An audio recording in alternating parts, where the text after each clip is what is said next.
We got our boy back from, well, I guess we're back from the dead. I was going to say he's never left. We left. But I am so excited to have him back on the call. Please welcome Kevin Gerard. Kevin, what's going on, brother? Man, that was an applause fit for Nick Folk himself. Tough day to be a Dolphins fan. That was like, oh man, I can't remember a worse. Like that was, especially with the expectations. Like I don't think we're going to be the super, a great team this year. But I thought the Colts were a bad team. That was awful. That's the worst opener I can remember in, I don't know, worse than the tank year at Flores, because at least we expected to be crap. It was awful. So Patriots, Dolphins, week 2 in Miami. There's no way that Miami has a repeat performance with all the turnovers and stuff, right?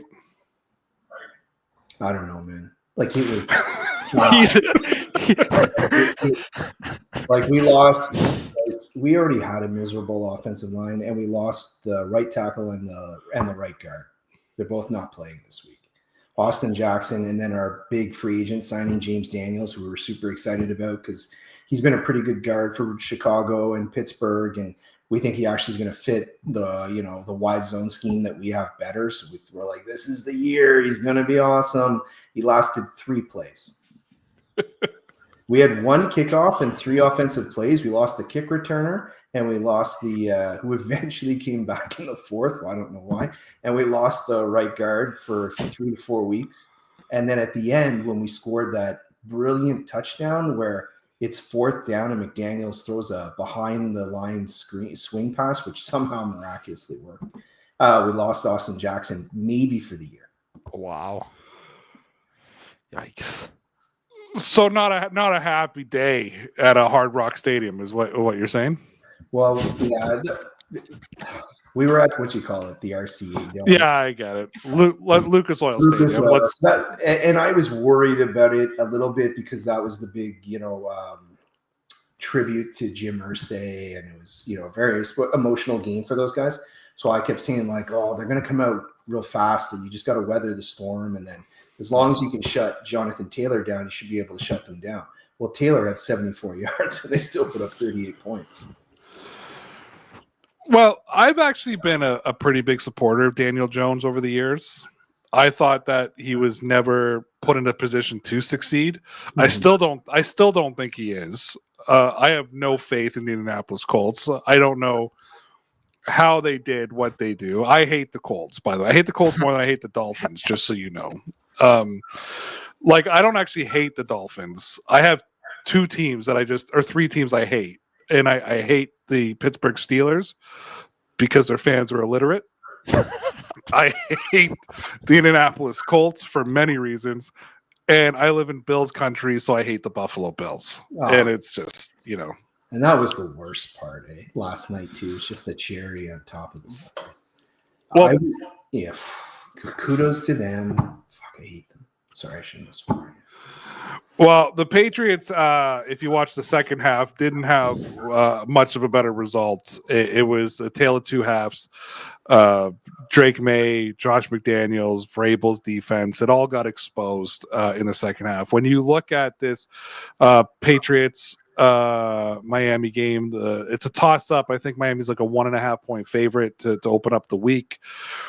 Do you see this as the comeback week for Miami? I mean, Tua, I think, had 114 yards last week and yesterday and a couple of interceptions.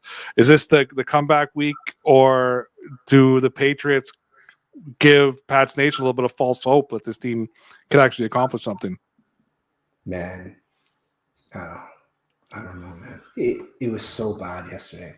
Like, it was so bad that you want to say, can't be that bad again. You know what I mean? Like, even when they got like a stop, for your boy Matt Judon runs into the punter, continues the drive, and they went for another 3 minutes. I think we had the ball for 0.3 seconds in the first half. It was like it was unreal. It was just short pass, short pass, short pass, short pass. And then we're we finally get the stop. And then we're like, Judon runs into the punter, and then they go all the way down for another like 8-minute field goal or something. Like it was bad. So I'm hoping, Tua's never lost to you guys, which, not because of him, but that's just the thing. Like if he loses that, I don't know what he's got left, man. Like he had nothing on his ball, like nothing. He's not a strong arm guy. And it was the weakest I'd seen. It was the worst he's ever played since maybe 2022 against Tennessee when it was like really cold. And he was like skipping balls to receivers like he was trying to skip stones across a pond. It was difficult to watch. What's the Tyreek Hill situation look like down there? Because there's a lot of rumor mill going on that he might get traded at some point this year if things go badly. Well, they wanted to trade him this year, but they couldn't. No one wanted him, right? Okay. Like if at that contract. So he's got 1 year left in his contract. So next year is his last year. But next year it's like $45 million or something, right? So if no one's taking him for that, it was one of those. We always knew he was probably gonna be gone because it was a bullcrap year they threw on at the end of the contract where none of it's guaranteed, but it's just to inflate so the agent can say, "Hey, he made $30 million a year." He doesn't really make $30 million a year. They put 45 at the end, 0 of it guaranteed. So it was tough to trade him because of his salary. It's tough to trade him because you never know when he's going to get arrested. It's tough to trade him because he quit on his team, right? Like maybe the Chiefs take him. He's also 30, and instead of like trying to rehab his image, he's out there trying to like race Noah Lyles. Like it's just everything about him. He's just such a douchebag. Like at least we always knew he was a douchebag, but he used to be 1,800 yards in a douchebag. It's a little more palatable there, but. Who knows? Like I think he's smart enough to know that this is his last year with Miami, so he better like put on the good face publicly because if he wants a good contract next year, because if he shits the bed again, he's not getting any money. So for him, it's almost like a contract year because he's gone at the end of this year. But in reality, when it comes to Tyreek Hill, and I think you nailed it on the head when you said, is he going to get arrested again? What's he going to do with his image? Is there a team out there that's going to want to take a risk and give him a big contract? Chiefs, maybe, if it's like 1 or 2 year. Because the Chiefs, they've dealt with him before. If he goes back there, he'll probably shut up. It's the same thing. Remember the Terrell Owens? Every year he'd go to a new team. He'd be a model citizen for the 1 year. Everyone thinks he's great. And then the next year, the problems would start. I think that's Tyreek. But I think if the Chiefs do it, they do it knowing, hey, Kelsey's at the end of his year at the end. This is a push in. Actually, I see someone put Steelers. It's not a bad destination because they did just sign, or they did a couple of trades there with him in the summer. But I don't know, man. Like you'd have to have a decent amount of cap. And then you'd have to be like a playoff team. You know what I mean? Why would you trade for a 31-year-old receiver? So you're saying the Patriots next year's first ought to get it done. That's like him and Diggs with a race to retirement. Well, it's funny you say that because last week I asked Mike, I said, is Diggs still like a wide receiver 1? Or is he just like a really good number 2? And Mike's like, we got to see, but I think he's still, a 1. And I got a text halfway through like, yeah, he's definitely a 2. He's definitely. I drafted him in 2 pools because I thought just like target share, you know what I mean? But he's a guy that's like, I think he would be an amazing 2, but I think upstairs he hasn't accepted that. And I think that it's kind of like Antonio Brown there when he went to the Bucks, like he still thinks he's the star. So when he's not, eventually something's gonna brew there, I think. Did Miami miss their window of opportunity? Like, are you guys starting to go down on the slide, or is just? Oh my God, yeah. The window was 2 years ago when they had the number 1 seed in the AFC. All they had to do was beat a piss poor Titans team on Monday Night Football. They went up like 17 points, and if they did that, they clinched the division. right? Their whole story would have been changed. And somehow they blew that game to friggin' what's his name? Mayonnaise there, guy. Will Levis. Will Levis. Somehow they engineered this insane comeback. And everyone was like, well, it's okay, blah, blah, blah. And that was it. Because after that, then they ended up getting eviscerated by Baltimore in what was supposed to be the winner wins number 1 seed. And then they had to play the Bills for the last game of the year for the division. And the Bills won that on the most unbelievable bullshit game I've ever seen. Do you remember this game? This is the game where they Bills scored 3 touchdowns. One of them, Josh Allen threw a ball. It hit a lineman in the helmet, bounced 30 feet straight up in the air, and landed to ex-Dolphin receiver Trent Sherfield in the end zone as he tip-taps in for a touchdown. I've never seen it before. It hit the lineman right in the head, bounced straight up and landed into a Bills thing. And then the last touchdown they got was the 90-yard punt return touchdown, where a Miami Dolphin is running down the field to cover, okay, a professional athlete. No one touches it. And his leg just snaps. Like his leg just breaks without being contacted. But this asshole can't even fall straight down. He somehow teeters into Ingold beside him, creating this massive hole that they run through for a touchdown. Anyways, that was it. So then instead of hosting like a crappy, like I forget who was there, maybe it was like a crappy Steelers team or whatever, at home in Miami where they'd have a good chance to win at least a playoff game before they got bounced out by Baltimore or KC, they had to go on the road to KC, and that was the coldest game in NFL history. That was I remember that game. People had frostbite and were getting amputations afterwards that were in the crowd. That's where they put Miami. You know what I mean? That was it. And after that, the next year, last year, the Tua missed 6 games. They went 6-2 to close the year, but he missed the last 2 games because he got hurt again with the hip, and they missed by a game or whatever. But the window's over. So now it's time Tua realistically has this year and probably next year, because at the end of next year, if they cut him after that, there's a nice out and contractually. So my guess is they'll draft a QB first round this year and then let him sit for a few games till Tua plays, 6-7 games before they inevitably usher him out and they put in the new guy. Then they'll cut Tua at the end of the year. Is Mike McDaniel still a golden boy in Miami, or are Dolphins fans getting a little restless? Done. They all want him out. And the reason they want him out is because he seemed like he's the antithesis of Brian Flores, but at the same time, the exact same thing. He's the offensive version, right? So Flores came in.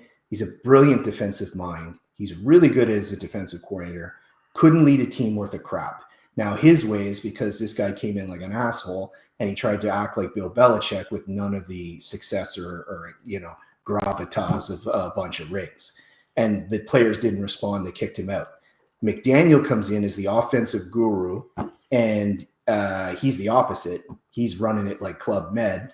Well, he thinks the players should police themselves, which in a real world, he'd be correct. However, these are 26-year-old narcissistic millionaire kids who have had everything handed to them their whole lives. So surprisingly, in South Beach, Florida, they don't behave well. But it's the same thing, right? I think that Flores went, and he's doing really well as defensive coordinator for the Vikings. Eventually, they'll give him another shot, and maybe he'll be better a second time around. I think maybe the same thing for McDaniel. He'll go somewhere else and be an outstanding offensive coordinator, but the guy can't run a team. Like, he can't run a team. It's been 4 years now, and the same problems he had in the first year, which is lining up correctly, getting the play in time. Watch next week. Watch against you guys. Watch how many times Tua seems to be the only one who understands what the play is, and he's yelling at Tyreek Hill, who's been there for 4 years and can't figure out where to line up. Like, it's insane. Like, there's no improvement in that regard. And they'll still beat us. They'll get all of that out of the way for a week to beat us. They'll be perfect. It's been a year since Tyreek Hill's had a 30-plus yard catch. He'll have a 45-yard catch this week. So last week or on yesterday, the Patriots gave up 9 20-plus yard plays. Yeah. 9. Gonzalez was out. Gonzo was out. Yes. And he's back for us. Everyone gets touting in time for Miami. He'll be back. He'll be suited up. Won't even have a limp. Yeah. He's one guy though. I mean, I think this defense is Christian Barmore, Landry, and Gonzalez. And that, I mean, Hawkins had a very inconsistent game, and I think we're going to see that out of him. Carl, or what's his name, Mike? You have more faith in him than Milton Williams, Carlton Davis. You have more faith in him than I do. I will say though that Kevin has always been a very optimistic Dolphins fan towards the Patriots. He's always talked me off the ledge. When first time I ever met Kevin, I screamed at him, "No, we're shit! Stop telling me that we're good." I got so mad at him because he kept telling me that we're okay. The Patriots will be okay. What system does McDaniels come from? Or does Shanahan? So he's Shanahan's system. Okay. Yeah, he's a Shanahan guy. So he was the run coordinator for San Francisco, and then he was the offensive coordinator, and then eventually, they hired him in Miami. So that's the irony. He was a run game coordinator, and in Miami. So the opening play, we run a run play. It goes for 9 yards. He doesn't call that play again until the third quarter. Now, I know the game script got away from him, but, like, what are you doing? Like, you're supposed to be a run. That was the whole thing. We spent all offseason trying to defeat this narrative. We signed James Daniels. We drafted Jonas Savaianaya, the guard, in the second round. We got last year the center. His name escapes me right now. We got him from Tennessee. I don't know why I can't think of him, but he's really good. Watch, he's like one of the only good guys in our line. And this whole thing was drafted Ollie Gordon. You know, like it was supposed to be a recommitment to the run, but with some inside zone and duo and stuff like that, so that we can not, everyone was just running outside and trying to bottle up the outside contain. So we tried to do this, and we get into the game, and he runs one play with a 180-pound running back up the middle, goes for 9 yards, and he's like, "No, I'm good. We won't call that till the next half." Cole Strange was available. I'm surprised you guys didn't pick him up. It was at this point, send me Jabril Peppers. Like, it's a disaster back there. Can't be worse. We had a guy playing called Storm Duck. Okay, it's over. Like, there's no. Like, you're like, well, and I'm like, we have someone called Storm Duck. Okay, this guy didn't know how to play cover 2. That's amazing. That's. Well, the Patriots could have used Jabril Peppers against the Raiders, which I said before the Raiders game, and I will say after the Raiders games. I still don't understand that play. Other than I do believe that Mike Vrabel's already written off this season. I really do. I do believe. I didn't see the Patriots a playoff team. I think he knows he's not a playoff team. I think it's development here, and it's like let's let the young kids cook, or let's let the young kids play, and they're going to screw up, and we're going to lose, and it is what it is. So give me your best prediction. Dolphins or Patriots? Oh, Patriots. So Drake Maye is going to look like the second coming of Josh Allen next week. Wait till you see it. It's not. I've never seen. I think I could put together a touch football team that could play zone concepts better than what we did last week.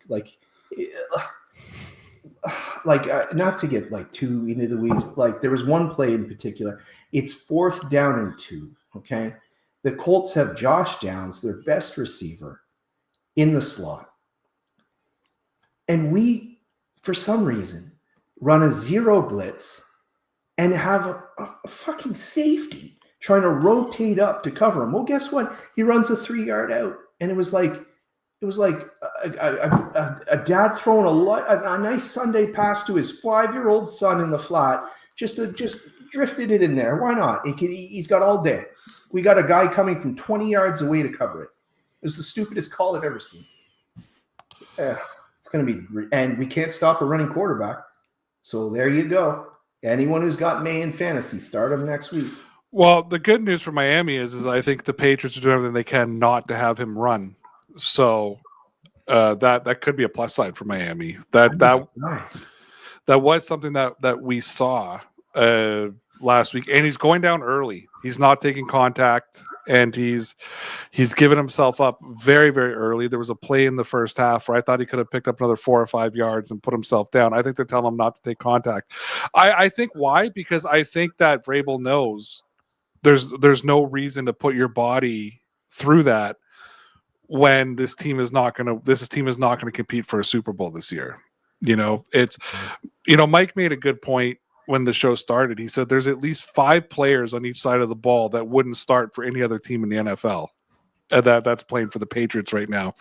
So there's the Patriots are in a rebuild, and you got a young quarterback. And I've said to Mike, I struggle with the going down early and not running the ball because I want to see that kind of grit from my quarterback. But at the same time, do I want an Andrew Luck who retires at 30 because he's just been so beat up that he can't play anymore? So I think they might be taking the right approach. I think they're taking a very conscious approach. The big problem that the Patriots had against the Raiders was they could not get the run game going.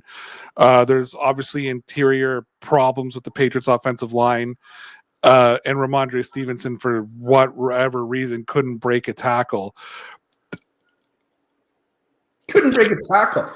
Every time he plays the Dolphins, he breaks 62. Well, I was going to ask, do you think the Patriots have a chance to run on the Dolphins, or is that interior still strong enough to keep him back?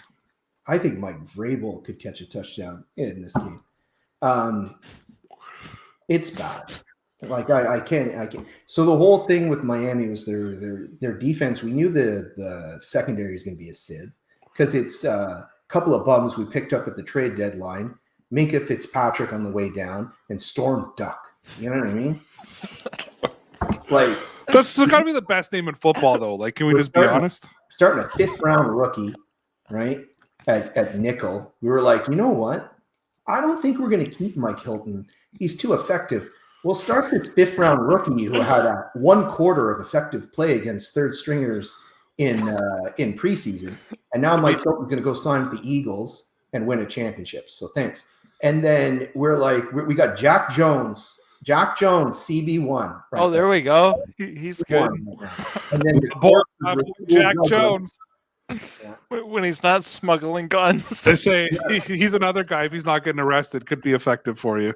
Yeah, I'm sure him and Tyreek is must see TV and one-on-ones. And then I got the corpse of Rasul Douglas out there in the other corner, who's been with the team for 2 weeks, doesn't know the scheme, still came out and outperformed Storm Duck because at least he understands what a friggin' zone defense is. I've got walking medical injury. Ife Melifonwu from Detroit is our safety now, paired up with Minka. This guy gets hurt falling into bed. You know what I mean? So he's got like maybe a half a football left before Mr. Glass takes the cart home. But the whole thing was supposed to be, we had this front 7. You know what I mean? That was the thing. It was the backbone, because one guy I love for you guys to look out for is Jordan Brooks. Oh, I love that guy. Number 20, middle linebacker. He's awesome. And he's a dog. Like he gets mad when teammates are happy. Like he's like, no, we're supposed to be angry the whole time. So I like that guy. And then we were supposed to have all the ends, right? Because you're like, our 4 edge rushers it's Chop Robinson, who had a good rookie season. Well, let me rephrase. He had a really good second half of the rookie season. Looked like chopped liver last week.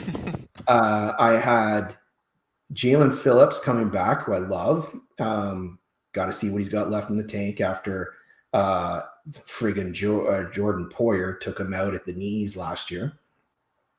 And then Bradley Chubb came back, who did have a sack last week. And then Matt Judon's like your 4th guy. Like, I know he's not Matt Judon anymore, but if that's your 4th rusher, that's pretty good, or it's supposed to be pretty good. Just don't have him, on the punt team, because you'll run into the punter and cost you a touchdown. But though that's supposed to be the strength of the team, right? And then Zach Sealer is a really good player. And then we drafted a bunch of rookies in the interior. So Kenneth Grant was a 1st-round pick. He's a big guy out of Michigan. He's body type, composition. they're hoping he's a Dexter Lawrence type guy, like a big guy who runs. Like at one point he was chasing a guy in the preseason and he hit 17 miles per hour and he's about 335 pounds. Beauty. Yeah. So, but he doesn't know what he's doing yet, right? And then we have this other guy, Jordan Phillips, who's like this squat bodybuilder. He's supposed to be like shades. He's not like super huge, but he's just like the guy that's hard to move, you know? So there's some optimism. There was until last week showed up.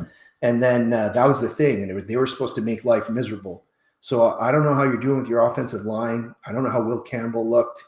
I didn't get a chance to watch your game really because I went in the morning after the miserable performance I watched. But I did click on at the end there. But how did your offensive line do? So the offensive line, to me, considering you're going up against Max Crosby and Kuntz on the other side, I think actually held up okay. They had their problems. Will Campbell is a rookie left tackle, and he's going to make rookie left tackle mistakes. And he unfortunately had one series where he gave up a strip sack, and then on 4th and 5 had a false start. So, obviously, he was a waste of a draft pick. He's one of the biggest busts in Patriots history, if you ask most Patriot fans at this moment. Lineman myself, left guard, not a tackle, left guard, but lineman myself. What position did you play in ball, Kevin? Wide out. You're a wide out. Okay, Yeah. So skill guy. So I want to ask you this question because I said this to Mike, and I don't think he believed me. Because I had to defend Will Campbell a bit because this kid is beginning trashed. The jump for an offensive lineman from college to the NFL is way more extreme than the jump for a wideout from the college to the NFL. Because if you're fast, you're always fast. You know what I mean? I think when it comes to an offensive lineman to have to learn how to take on, especially a tackle, to take on these edge defenders, to be able to keep up with the speed of the game and learn a professional scheme. Offensive lines schemes in college are way more simplified than the offensive line schemes in the NFL. I think that's the hardest thing for any lineman to do is switch teams and go to a new scheme, especially when it's a rookie. But you being a skilled guy, maybe you could argue with me. No. I'd say probably the hardest transition is tight end. But then after that, it's either, you're right. It's either a tackle, it's both tackles, either an offensive tackle or a defensive tackle, I think, because the edge guys, a lot of it's just athleticism, right? And the DTs, it's about leverage because now everyone's big, everyone's strong. So it's pad level and leverage and a lot of technicality. But yeah, you're right, especially your tackle. I assume he was lined up against Crosby a lot. No, I thought they were gonna do that, but they had Kuntz on him and put Crosby on the other side. It's smart. Who's the other guy? Moses. Yeah, it's smart because he's probably going to beat Moses, and then you give the lesser guy Kuntz a rookie, right? Yeah. Usually you do it the other way because then you're expected to dominate the rookie with Crosby, but then you just put tight ends and chip them and stuff like that. So I think it's smart the way they did it. I didn't realize that. Kudos to them. But yeah, no, it's definitely harder to be a tackle because now you're going against, like, in college, you might see an elite rusher 3 times a year. You got those games against, Colgate Dental School in like week 5 where, you're playing against someone who's like an usher at a movie theater during the week. And then you have a couple of games against Alabama or something like that. So in this, now it's every week. Like Mike Kuntz was like a superstar in college. You know what I mean? Like it's that level. So this week he's going to see either Chubb, he's going to see Phillips, or he's going to see Chop.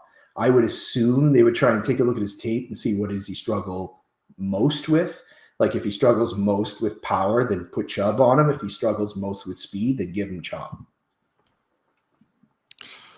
Kevin, I always love having you on. I hope you'll come back.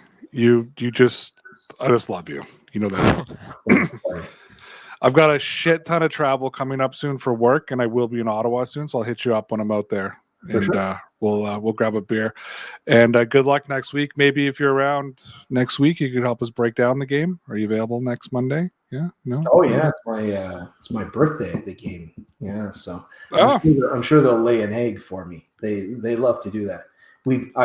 They've never won on my birthday that I can recall, and I've never witnessed them. My other streak, because I'm going to Buffalo for week 3, because I'm a masochist. I've never been in the building and not seen Josh Allen win. Yeah. nice. Should be good. Nice. All right, buddy. So yeah, we'll talk next week. Good luck. Happy birthday. Thank you. And we'll talk soon.